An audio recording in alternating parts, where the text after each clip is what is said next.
ولا بد من علاقة مصححة عقلية أو عرفية. مولوی صاحبانو په تیر درس کې مو دلالت تقسیم کڅو اقسام ته لفظي دلالت اور پسې دلالت غیر لفظي و. بیا د هغې نه بعد اوس دی را لګېږي دا هم ویل چې معتبر په علومو کې کم دلالت و دلالت لفظي وضعي و. دا دلالت لفظي وضعي اوس دی تقسیموي درته دریو اقسامو ته. یو دی دلالت مطابقي، دویم دی دلالت تضمني او دریم دی دلالت التزامي. دا درې دلالتونه دي. وجه د حصر د دریوانو په درمیان کې دا ده دلالت د دغه لفظ موضوعه به په خپل مدلول باندې خالی نه وي، یا به دلالت د دغه لفظ په خپل مدلول باندې په تمام مدلول وي، یعنی په تمام موضع له وي، یا به دلالت په جز د معنا موضوع له سره وي، یا به دلالت په خارج د معنا موضوع له وي. کچرته دلالت مولوی صاحبانو د دغه لفظ په تمام موضع له هغه معنا چې د دغه لفظ د پاره وضع کړی شوې وه او دې لفظ ور باندې څه شی کوو دلالت کوو په دې تمام موضع له معنی دلالت کوو په دې ټول هغې معنا چې کومه معنا د دې دپاره وضع کړی شوې وه دې ته ویلی کېږي دلالت مطابقي. څه ورته وایي؟ مطابقي ورته ولې وایي مولوي صاحبانو؟ ځکه مطابقي چې دی دا د تطابق نه اخیستلی شوی دی او تطابق توافق ته ویلی کېږي. دلته هم دا لفظ موافق راغی د چا سره د خپل معنا سره او دا لفظ په دې ټولې معنا باندې دلالت وکړه نو دې ته دلالت مطابقي وایي. دویم دی مولوي صاحبانو دلالت تضمني. که چېرته دا لفظ دلالت وکړه په جز د معنا موضوع له باندې په ټوله معنا نه نو دې ته دلالت تضمني وایي. او تضمني ورته ولې وایي؟ تضمني د تضمن نه اخیستلی شوی د تضمن معنا دی او شی په تخر کې نیول.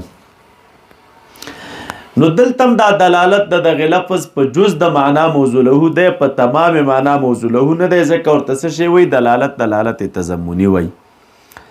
او که چېرته دلالت د لفظ نه په تمام موضع له نه په جز د معنا موضوع له بلکې په خارج د معنا موضوع له خو مطلق خارج نه هغه خارج چې هغه لازم و د چا سره د معنا موضوع له سره هغه خارج چې څه شی وي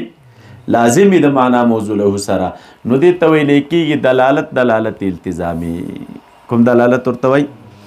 التزامي دلالت دې ته ویلی کېږي مولوي صاحبانو.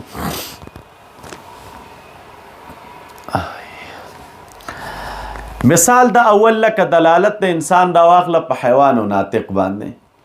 د انسان چې دلالت په حیوان او ناطق کې نو د انسان تمام معنا موضوع له څه شی وه؟ حیوانون ناطقونو که نه. اوس دا لفظ چې په دې تمام معنا موضوع له دلالت کوي دې ته مطابقي دلالت وایي.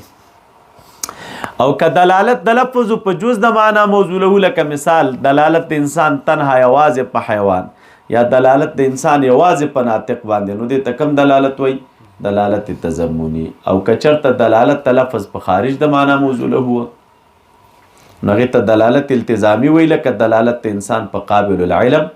چې انسان قابل العلم دی ځکه دا لازم ده د چا سره د معنا موضوع له سره یا قابل د چا دی مولوي صاحبانو د صنعت ته کتابت کوي چې دا معنا لازمه د معنا موضوع له سره نو دې ته ویلی کېږي څه شی دلالت التزامي. په دې ځای باندې ستاسو مازغه خلاص شو. راځئ اوس ورپسې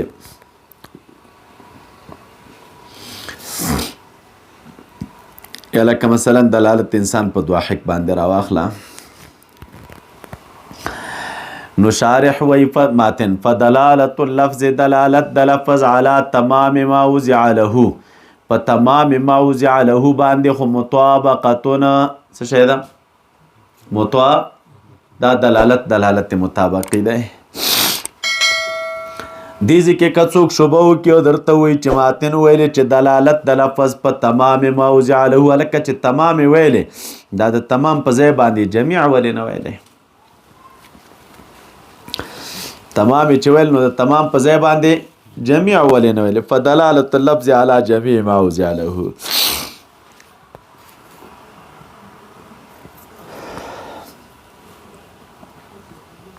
نو تاسو جوابو کې وای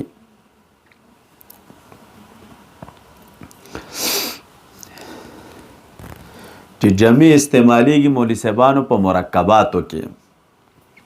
او تمام عام د هم مستعملیږي په مرکباتو کې هم پچا کې په بسایتو کې هم پچا کې هم په مرکباتو کې هم په بسایتو کې که مصنف جميع ما وضع له ویلی وای نو واهم بداوا هم کو چې دلالت مطابقي خاص ته په مرکباتو پورې او په بسایتو کې نه راځي او سره د دې نه چې دلالت مطابقي په مرکباتو په بسایتو دواړو کې راځي په بسایتو دواړو کې راځي لکه کلمه د جلال وګورئ کنه دلالت کې په ذات واجب الوجود باندې او دا بسیط ته نو تمام ذکر کا ځکه چې دا هم مستعملیږي په بسایتو کې او هم مستعملیږي په چا کې په دې تاسو ورسېدئ. بیا ورپسې وای من تلک الحیثیت دا قید د حیثیت ولګاو دا نور کتابو کې نشته شری تعذیب وغیرہ دی کتابونو تند ذکر کړای دلته د راغه قید د چا ولګاو د حیثیت نو په دې قید د حیثیت کې سر راز دی چې د دې ذکر غوړه کا تاسو ګوري ورته غرض د مصنف د عبارت ناصل کې دفع د اعتراض ده چې تعریف د مطابقي د مانع نشو د دخول د غیر نه داخل شو پکې دلالت تضمنی او التزامی تضمنی پکې ځکه داخل چې لفظ د امکان مولوي صاحبانو مشترک دی په مابین د امکان عام او امکان خاص کې امکان عام جز دی د چا نه د امکان خاص نه ځکه چې په امکان خاص کې سلب د ضرورت دی د جانبینو نه په امکان عام کې سلب د ضرورت دی د جانب واحد نه نو سلب د ضرورت د جانب واحد نه جز دی د سلب د ضرورت نه د چا نه د جانبینو نه نو امکان عام د څه شی شو اله جز شو د امکان خاص نه نو اوس چې امکان مولوي صاحبانو وضع شي د پاره د امکان عام نو دلالت د امکان په امکان عام په دې اعتبار سره چې د امکان عام څه شی دی موضوع له دی د پاره د امکان نو دا دلالت مطابقي دی او په دې اعتبار سره چې واخلې چې د امکان عام جز دی د امکان خاص نه نو دا بیا کوم دلالت دی دلالت تضمنی نو په مطابقت کې د څه شی داخل شي تضمنی دلالت ونه رسېدی الکه امکان خاص دی بل امکان خاص دی ته وایي چې په هغې کې سلب د ضرورت راغلی د چا نه د جانبینو نه او امکان عام دی ته وایي چې په هغې کې سلب د ضرورت وي د چا نه د جانب واحد نه امکان عام بیا موږ تقسیمو دو اقسامو ته هغه دی چې سلب د ضرورت پکې یو مقید بجانب الوجود دی او دویم مقیده کله سلب د ضرورت د جانب د وجود نه وي او کله سلب د ضرورت د چا نه وي د جانب د عدم نه وي نو دا امکان عام چې دی مولوي صاحبانو دا جز دی د امکان خاص نه ولې امکان عام کې سلب د ضرورت د یو جانب نه یو په امکان خاص کې سلب د ضرورت د چا نه دی د جانبینو نه نو چې هغه سلب د ضرورت پکې د جانبینو نه وي نو هغه څه شی دی اله هغه عام دی که نه او چې دا سلب د ضرورت پکې د یو جانب نه نو دا جز دی د چا نه دا هغه نه چې سلب د ضرورت پکې د چا نه راغلی د جانبینو نه نو امکان عام دی حیثیت ته چې وګورو چې په دې کې سلب د ضرورت د جانب واحد نه دی یو جانب نه نو دا معنا مطابقي ده او چې د دې حیثیت نه وګورو چې هلکه دا جز دی د چا نه د هغې نه چې سلب د ضرورت پکې د چا نه راغلی د جانبینو نه راغلی چې امکان خاص دی نو په دې اعتبار باندې بیا دا څه شی دی معنا تضمني ده نو همدغه یو شی دی دلالت تضمني دی داخل چې په چا کې په دلالت مطابقي کې په چا کې اوس پوه شئ په اعتراض باندې نو دی راغې جواب کې خلاصه د جواب دا د مولوي صاحبانو او په تعریف د مطابقي کې د التزامي هم داخل چې ځکه لفظ د شمس مشترک دی په مابین د لازم و ملزوم کې چې زو او جرم شمس دی خلق الشمس رڼا ته وایي خلق المر دی وایي که نه المر دی او خلق چې دی شمس چاته وایي هغه ککوړي ته وایي هم رڼا ته وایي هم چاته وایي مولوي صاحبانو ککوړي ته نو دې دواړو ته وایي نو چې دې دواړو ته وایي نو چې لفظ د شمس وضع شي د پاره د دوو او د پاره د رڼا نو دا دلالت مطابقي دی ځکه دلالت د لفظ دی په معنا موضوع له او چې په دې اعتبار سره واخلي چې شمس موضوع له دی د پاره د جرم شمس او زو رڼا ور سره څه شی د مولوي صاحبانو لازمه ده د جرم شمس سره نو دلالت د شمس په زو باندې التزامي شه نو تعریف د مطابقي د مولوي صاحبانو مذکور شه په تضمني او التزامي دواړو باندې دواړه پکې داخل شو د راغې جواب یو که خلاصه د جواب دا ده چې من تلک الحیثیت نو حاصل د جواب دا دی چې دلالت مطابقي عبارت دی د دلالت د لفظ نه په تمام ما وضع له باندې د دې حیثیت نه چې دا تمام ما وضع له واخلې نه د دې حیثیت نه چې دا جز دی د ما وضع له نه یا لازم دی د ما وضع له سره د دې حیثیت نه چې څه شی واخلې تمام ما وضع له را واخلې د دې حیثیت نه چې دا یا جز دی د ما وضع له نه او یا لازم دی د چا سره د ما وضع له سره نو چې د دې حیثیت نه چې لفظ دلالت کوي په معنا موضوع له باندې او دغه معنا موضوع له څه شی را واخلې تمام ما وضع له را واخلې تمام ما وضع له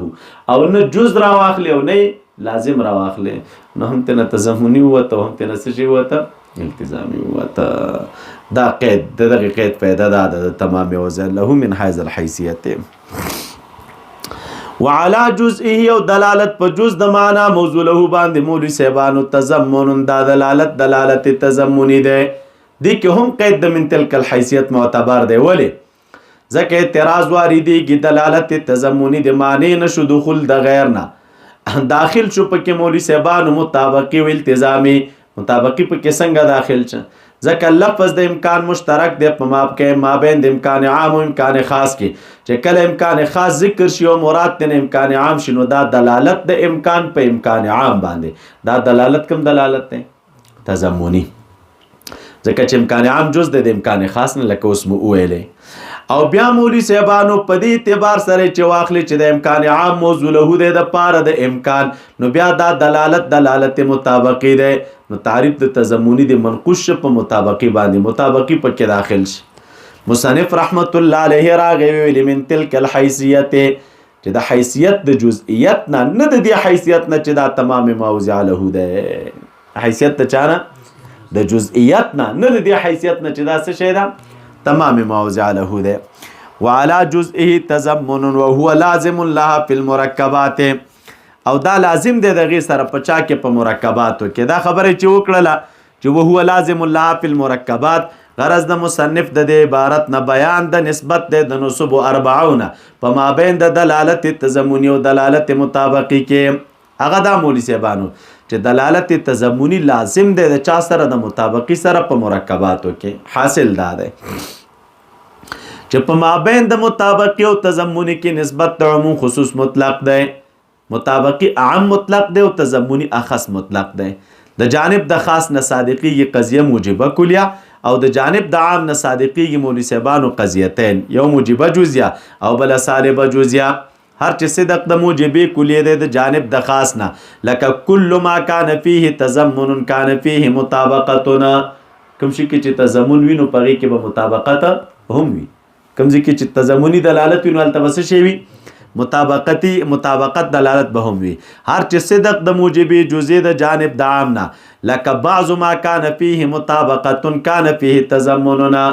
بعض هغه چې پغې کې مطابقي دلالت وینو تضمن بم پکې وي بعض لکه دلالت د انسان شو په حیوان یا ناطق باندې فقط هر چې صدق د سالبي جزئیه د جانب د عام نه لکه بعض ما کان فيه مطابقت لم يكن فيه تضمن بعض هغه دلالت چې مطابقت پکې نو پغې کې به تضمن نه لکه کلمه د جلال شو چې دلالت په ذات واجب الوجود کوي نو دا دلالت مطابقي دی او تضمنی نه ده ځکه چې موضوع له دلته څه شی د مولوی صاحبانو بسيطه ده چې هغه واجب الوجود دی لانه بسيط ذهننا وخارجا او تضمن لازم نه دی د مطابقي سره په بسایتو کې تضمن چې لازم دی د مطابقي سره په څه شي کې لازم دی په مرکباتو کې وګوره کلمه د جلال معنا لري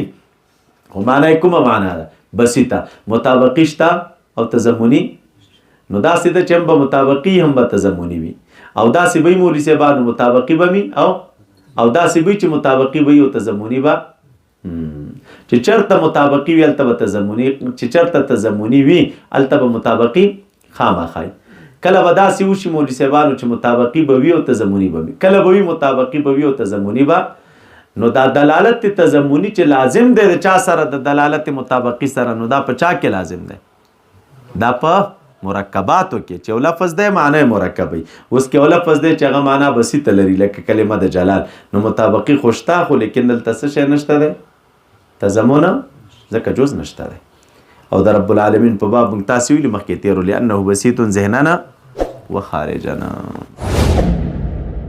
د داسې نورو ښکلو ویډیوګانو لپاره زموږ د الجامع دارالاحناف کابل یوټیوب چینل سبسکرایب کړئ.